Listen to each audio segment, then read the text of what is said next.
नमस्कार, आप देख रहे हो हॉर्नबिल टीवी भारत। मध्य प्रदेश की राजनीति में इन दिनों एक बार फिर आदिवासी समाज को लेकर बयानबाजी ने तूल पकड़ लिया। कांग्रेस विधायक उमंग सिंघार के बयान पर सत्ता पक्ष ने कड़ा विरोध जताया है। आरोप है कि सिंघार ने आदिवासी समाज की आस्था और पहचान को लेकर अनुचित टिप्पणी की है। जी हां, सिंघार ने इस बयान के बाद बसपा नेताओं ने तीखा रुख अपनाते हुए कहा है कि जो प्रकृति की पूजा करते हैं वे हिंदू समाज का हिस्सा है। नेताओं का यहां भी कहना है कि अंग्रेजों ने भी आदिवासियों को हिंदू समाज से अलग करने की कोशिश की थी, लेकिन वो कभी कामयाब नहीं हुए। साथ ही बसपा ने अपनी सरकार की उपलब्धियों को गिनाते हुए याद दिलाया कि देश की पहली आदिवासी महिला राष्ट्रपति द्रौपदी मुर्मू को हमारी सरकार ने ही चुना। अब इस पूरे मुद्दे पर आदिवासी समाज के भीतर भी चर्चाएं तेज हो गई है और राजनीतिक दल एक बार फिर इस वोट बैंक को साधने की कयायद में जुट गई है। इस बीच जिला पंचायत अध्यक्ष सरदार मेड़ा ने भी अपनी प्रतिक्रिया दी है। कुल मिलकर विधानसभा से लेकर गांव-गांव तक यह मुद्दा राजनीतिक बहस की नई जमीन बन गया है। देखना होगा कि आदिवासी समाज इस पूरे घटनाक्रम को किस रूप से लेता है और राजनीतिक दल आगे क्या रुख अपनाते हैं। नेता प्रतिपक्ष उमंग सिंघार लगातार हिंदू धर्म को लेकर बयानबाजी दे रहे हैं और लगातार उनकी तस्वीरें जो आ रही है वो ये देखने में आ रही है कि वो बयानबाजी कुछ और देते हैं और करते कुछ और है। देखे, उमंग सिंघार नेता प्रतिपक्ष जो बयानबाजी आदिवासी हिंदू ने नहीं ये लेकर उसने हमारे आदिवासी को बरगलाया है। हमको मालूम है, हम सनातन धर्म के, हम जन्म से हम सनातनी और हम हिंदू धर्म में पैदा हुए हैं। हमारे दादा परदादा जो जमीन को पूजने वाले, बिरड़ बाबा को पूजने वाले, माँ नर्मदा को पूजने वाले या अपने हनुमान जी को पूजने वाले, हम सनातनी है और हम आदिवासी हमेशा इसका जोर विरोध करता हूं इसके उमंग सिंघार का कि ये आदिवासी हिंदू नहीं, ये शब्द कहां से लेकर आए। इसके कहने से कोई हम आदिवासी हिंदू नहीं है ऐसे कोई संभव नहीं। हम आदिकाल से हिंदू रहेंगे और रहेंगे और आगे भी रहेंगे। और उसके बाद जब ये आदिवासी हिंदू नहीं है तो ये क्यों हवन पूजन कर रहा है। और उसके साथ साथ उनने यदि आज तक हमारे आदिवासी भाइयों को जो ईसाई कन्वर्ट में हुए हैं उनके ऊपर कुछ बोला क्या, उसको रोकने की कोशिश की क्या है। मुगलों ने, अंग्रेजों और मुगलों ने गुलामी की आजादी, इसके हमारे आदिवासी को इनके बगलान से बात नहीं आएंगे और हम इसका कड़ा विरोध करेंगे। और ये हमारे आदिवासी को गुमराह करके इसकी वोट बैंक की राजनीति करने की कोशिश कर रहा है। देखे, ये नेता प्रतिपक्ष उमंग सिंघार आदिवासी को बांटने का काम करता है, लेकिन आज भारतीय जनता पार्टी ने हमारे आदिवासी द्रौपदी मुर्मू को राष्ट्रीय पद पर बिठा के उसे सम्मान किया है। ये हमारा गौरव की बात है। हमारे आदिवासी में आज हर्ष का विषय है कि हमारे आदिवासी को राष्ट्रपति के पद पर बिठा के का काम किया है। देश भर में महिलाओं और बच्चों की सेहत को लेकर प्राथमिकता देने के लिए एक बड़ी पहल की जा रही है। सरकार अब अस्पतालों में महिलाओं की उपस्थिति बढ़ाने और स्वास्थ्य सेवाओं तक उनकी पहुंच सुनिश्चित करने के लिए एक ठोस अभियान शुरू करने की जा रही है। एम्स दिल्ली के चिकित्सा अधीक्षक डॉक्टर निरुपम मदान ने जानकारी दी है कि स्वस्थ नारी सशक्त परिवार अभियान के तहत एम्स दिल्ली विशेष स्वास्थ्य शिविरों का आयोजन करेगा, जिसमें खासतौर पर महिलाओं, किशोरियों और बच्चों की सेहत और पोषण पर फोकस किया जाएगा। डॉक्टर मदन ने यह भी बताया कि एम्स की ओपीडी में महिलाओं की तुलना में पुरुष मरीजों की संख्या अधिक है और यह वजह है कि प्रधानमंत्री कार्यालय में इस अभियान को प्राथमिकता दी है।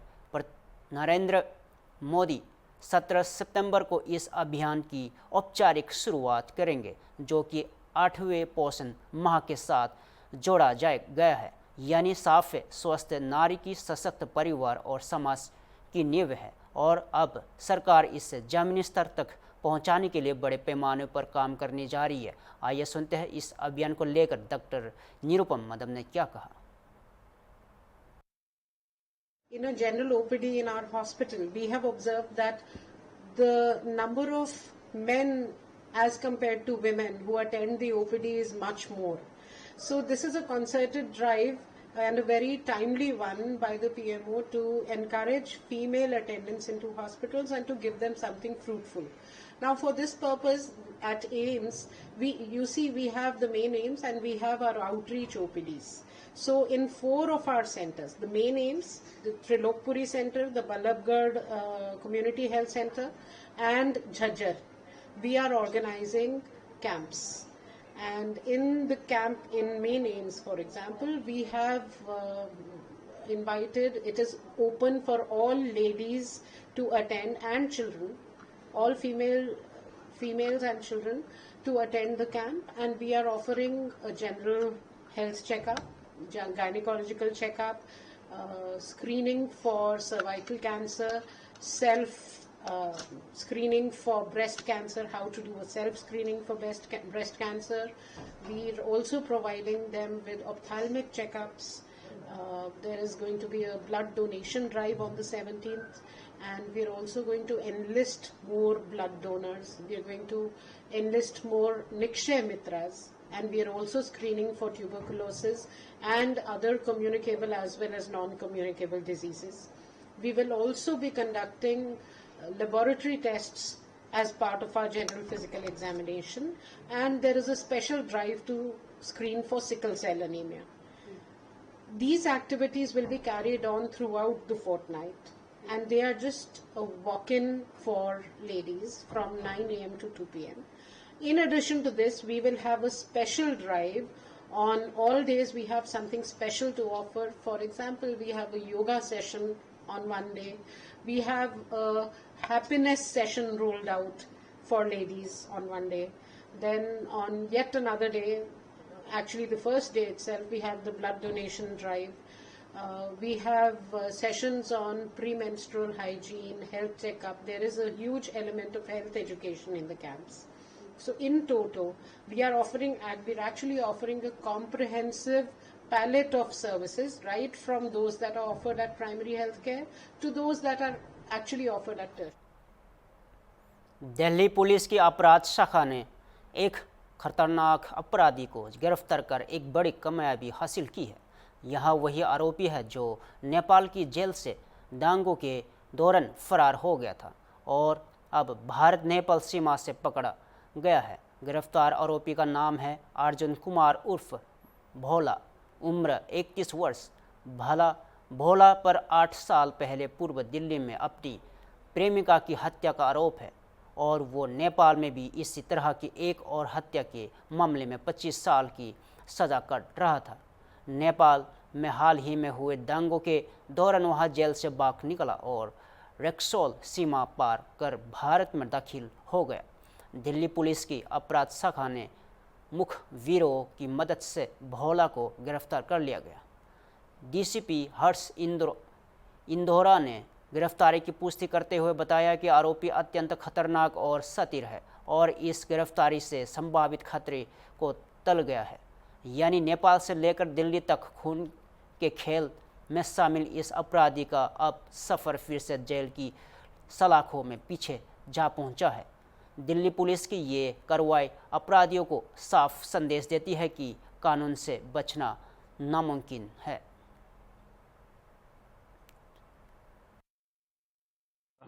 हम अर्जुन एलियस भोला को नेपाल से पकड़ा है और ये हमारे एक मर्डर केस में police station new Ashok Nagar के एक मर्डर केस में, जो कि 2017 नवंबर का मर्डर केस है, उसमें वांटेड था।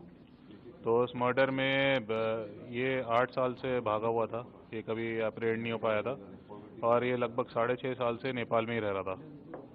तो ये वहाँ पर भी एक मर्डर केस में नेपाल में बंद हुआ था, जहाँ पे इसको एक 25 साल की उम्र कैद हुई थी। तो उसी मर्डर के सिलसिले में ये इसको अभी हम पकड़ कर लेकर आए। जब ये रीसेंट एजिटेशन हुए हैं नेपाल में, उसमें जेल ब्रेक हुई है और जेल ब्रेक होने के बाद इसने बॉर्डर क्रॉस करके इंडिया एंटर करा और इंडिया एंटर होने के बाद इसको हमने अप्रेंड करा।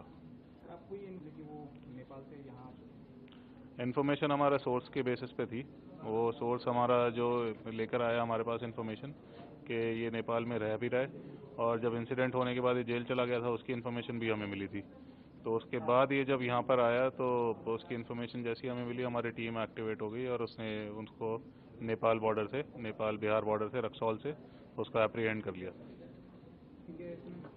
नेपाल में इसने एक मर्डर करा है और इसके दोस्त की गर्लफ्रेंड की मदर का इसने मर्डर करा था, क्योंकि वो शादी के लिए नहीं एग्री कर रही थी। तो सिमिलर वे में जैसे इसने मर्डर यहाँ पे करा था, मल्टीपल स्टैब इंजरीज थी गर्दन में और गर्दन काटी थी, तो उसमें सेम तरीके से इसने मर्डर वहाँ पे भी करा। इस पे 1 लाख रुपए का रिवॉर्ड था और दिल्ली पुलिस की तरफ से इनिशियली उसमें 50,000 का इनाम रखा गया था, लेकिन बाद में इसको इंक्रीज करके 1 लाख रुपए कर दिया गया था।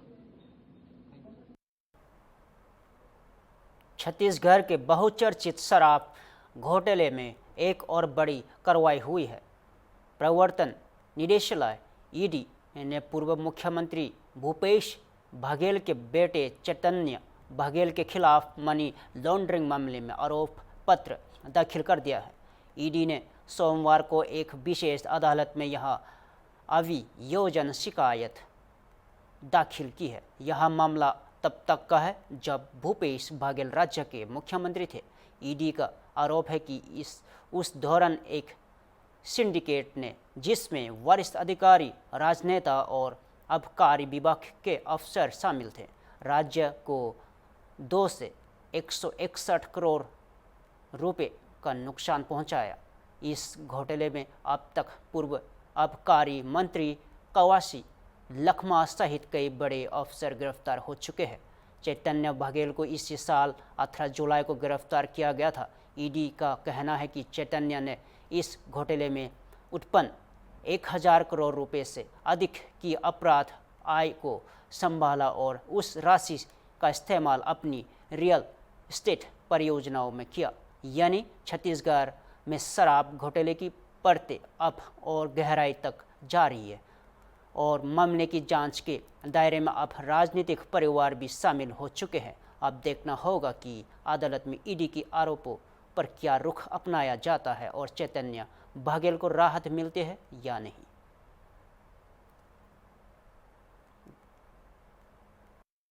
आज ईडी ने करीब 5000 पेज का कंप्लेन पेश किया है और जो कंपनी ने अपना पीसी जिसको कहा जाता है वो करीब 99 पेज का है। तो अब उसके बाद अब आगे तारीख मिलेगी और बाकी लोगों के साथ इनका भी केस चलेगा। चालान की कॉपी भी मिल होगी तो क्या अभी देखा नहीं गया है। 5000 पेज की अभी मिली है और देखने के बाद पता चलेगा कि क्या क्या साक्ष्य जो है आए हैं, उसके बाद फिर जो आगे क्या करना है उसको देखा।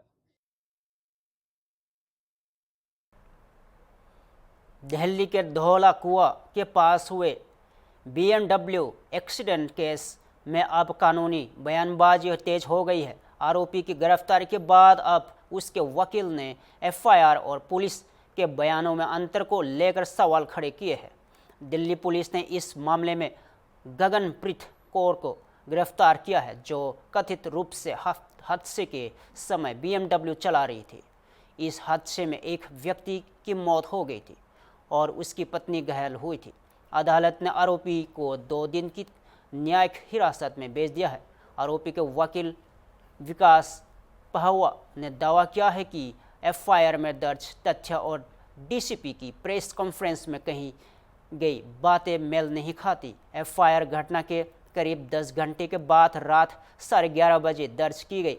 साथ ही उन्होंने यह भी कहा कि डॉक्टर से फ़ोन पर पहले बात की गई थी और आपात स्थिति के लिए डॉक्टर को तैयार रहने के लिए कहा गया था। सुनिए। साहब को सुना, मुझे पूरा सुना और मैंने एक्सप्लेन किया कि कैसे मीडिया ने इसको एक्सीडेंट के बाद से ही रिपोर्टिंग शुरू कर दी थी।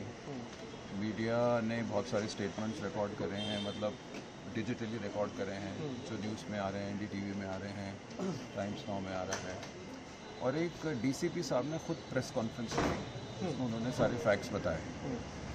जब हम FIR पढ़ते हैं जो 10 घंटे के बाद रजिस्टर होती है, इंसिडेंट है 1:30 बजे का एफआईआर हो रही है रात को 11:30 बजे, उसका जो भी वर्जन है एफआईआर का वो प्रेस कॉन्फ्रेंस के भी अगेंस्ट है, उसके खिलाफ है, कॉन्ट्रडिक्ट कर रहा है, पूरा वर्जन ही कॉन्ट्रडिक्ट कर रहा है।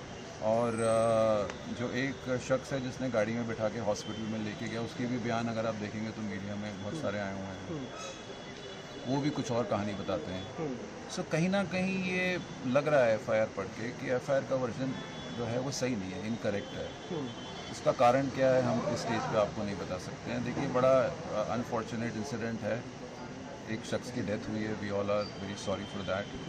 बट जो कानून है, कानून तो अपने हिसाब से चलता है। अगर रैश एंड नेग्लिजेंट ड्राइविंग से किसी की डेथ है और कंट्री में वो बेलेबल ऑफेंस है, फिर वो बेलेबल ही है। आप उसको नॉन बेलेबल घुमा फिरा के कोई और सेक्शन ऐड करके करें, वो बड़ा अनफॉर्चुनेट हो जाता है। इसमें डीसीपी साहब ने खुद बताया कि जो एक्सीडेंट हुआ वो एक्सीडेंट तब हुआ जब एक गाड़ी BMW जैसे सीधी जा रही है, धौला कुआं क्रॉस करते अगर हम आगे जाते हैं तो एक टर्न आता है, तो वो जो टर्न है वो काफ़ी एकदम शार्प है, बहुत शार्प टर्न है। तो जब वो टर्निंग आई तो उसका जो कोने वाला पोर्शन था डिवाइडर के साथ वाला, उसमें गाड़ी पहले लगी, आगे का पोर्शन लगा। ये डीसीपी साहब का वर्जन है।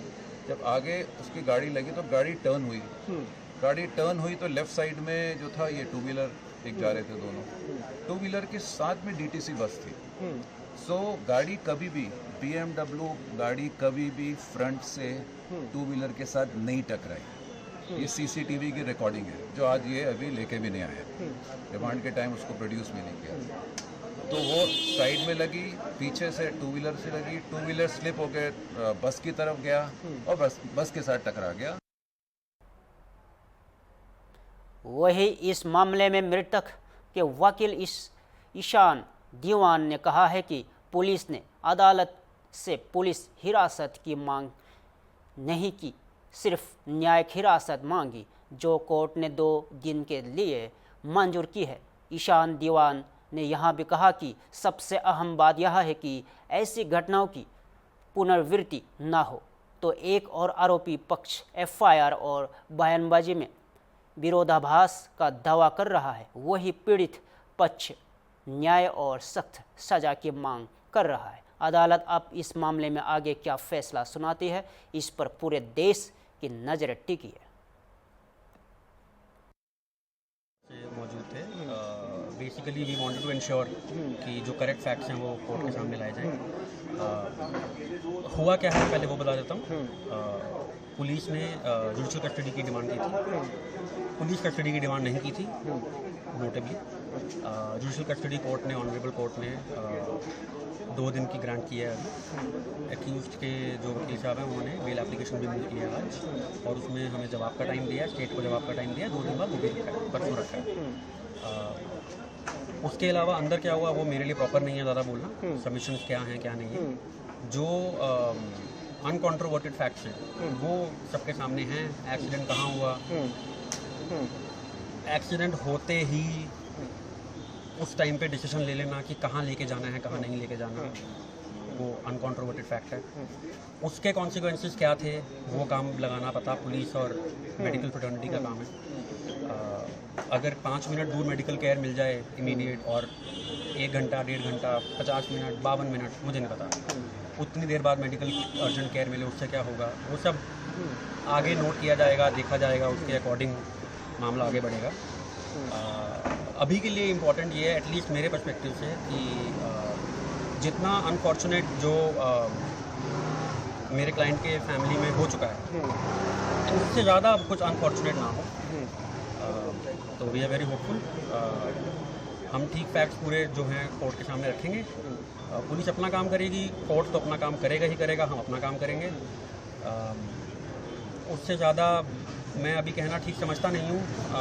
सर 200 सवाल में पूछता हूँ, जो एक्यूज है उनको प्रोड्यूस किया गया, उनकी मेडिकली कंडीशन कैसी थी? अभी आपने देखा होगा उनको, तो वो आपने भी देख लिया होगा, वो भी बाहर आएंगे, आप देख लेना। मेरे लिए प्रॉपर नहीं है बोलना, बट मैं ये बोल सकता हूँ कि उनकी जो कंडीशन थी इस टाइम पे उसको कोर्ट ने कैसे देखा वो ऑर्डर में रिफ्लेक्ट करता है, जो ऑर्डर पब्लिकली अवेलेबल होगा।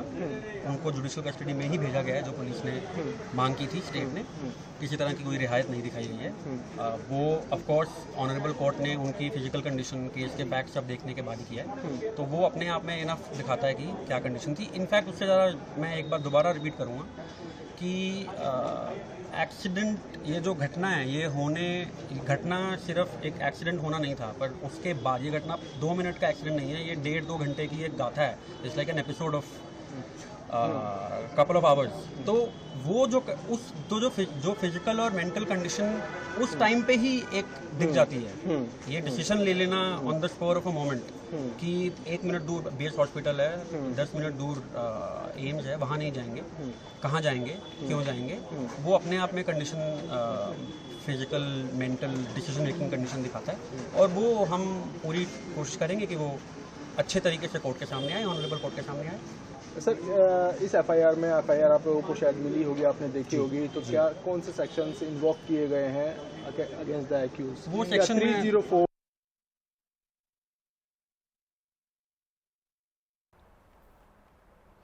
लखनऊ से सामने आई है एक रूह कपा देने वाली खबर। ऑनलाइन गेम की फ्री फायर की लत ने 13 साल के मासूम की जान ले ली।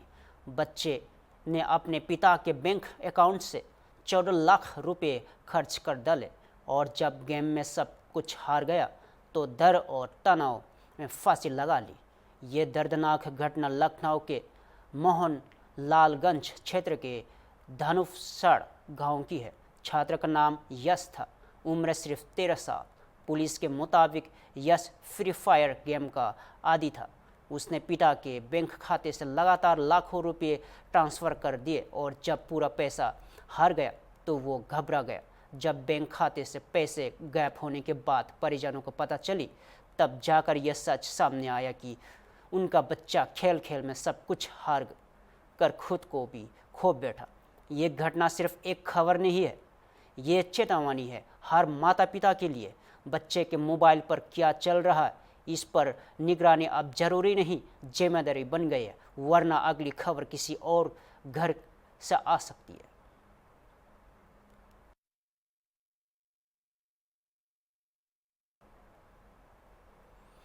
छत्तीसगढ़ से आज एक बड़ी और अहम खबर सामने आई है।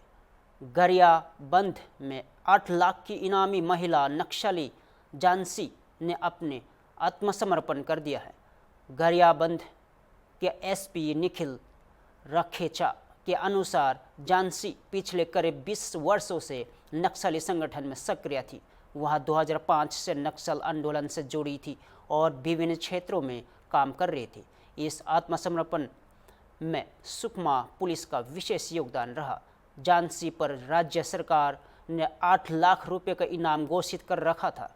एसपी ने यहां भी कहा कि अब वक्त है कि बाकी बच्चे सक्रिय नक्सली भी मुख्य धारा में लौटे और सरकार की पुनर्वास योजना का लाभ उठाए। यानी नक्सल मोर्चे पर यह आत्मसमर्पण राज्य सरकार की नीति और सुरक्षा एजेंसियों की बड़ी सफलता मानी जा रही है। उम्मीद की जा रही है कि झांसी की इस पहल से और भी नक्सली रास्ता बदलने को प्रेरित होंगे।